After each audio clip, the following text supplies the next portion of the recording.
আমরা আবারও গিয়েছিলাম বসুন্ধরা শপিং মলে। আমাদের হচ্ছে মেইন কথা হচ্ছে যে ঈদের আগে আমরা ঘুরতে বেশ পছন্দ করি, মানে রোজার মানে ইফতারের পর পর আমরা বের হয়ে যাই, মানে কিছু কিনি যে না কিনি, কিন্তু ঘুরতে খুব ভালো লাগে। মানে ঈদের মজাটাই তো এইটা, যে ঈদের আগে বিভিন্ন শপিং মলে যাব, একটু কেনাকাটা টুকিটাকি করব, না কিনতে চাইলেও দেখা যায় কিছু না কিছু কেনা হয়। সো ওইখানে গিয়ে আমরা বিভিন্ন জায়গায় ঘুরলাম, জুতার কালেকশনগুলো দেখলাম। তারপর হচ্ছে বিভিন্ন যে মানে খাওয়ার যে ফুড কার্টগুলো আছে সেখান থেকে আমরা আবার আহ, পছন্দসই জিনিসগুলো নিলাম, মানে খাওয়ার জিনিস। তো এখানে আমার তো অনেক ফেভারেট হচ্ছে সুইট কর্ন।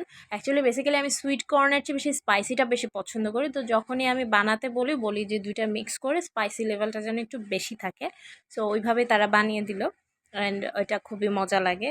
আমি জানি না কারা এটা পছন্দ করেন বা কারা কারা খান, আমার কাছে অনেক ভালো লাগে। তারপর হচ্ছে সাথে একটু ড্রিঙ্কস নিয়ে নিলাম, কারণ একটু ঝাল খাওয়ার পর একটু ড্রিঙ্কস না খেলেই না।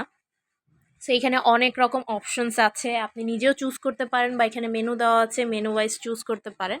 আর যারা যারা বসুন্ধরা যান বা এই ধরনের শপিং মলে যান আপনারা তো জানেনই। সো দেন আমরা একটু জুতার সেক্টরগুলো একটু দেখে টেখে ঘুরে ফিরে টুকিটাকি কিনেছি। আম, তারপর হচ্ছে আবার আরেক জায়গায় গিয়েছি, মানে অল্প সময়ের ভিতরে আমরা বিভিন্ন জায়গায় ঘুরতে পছন্দ করি। সো এটা আমাদের কাছে মানে সবচেয়ে বেশি ঈদের আগে এই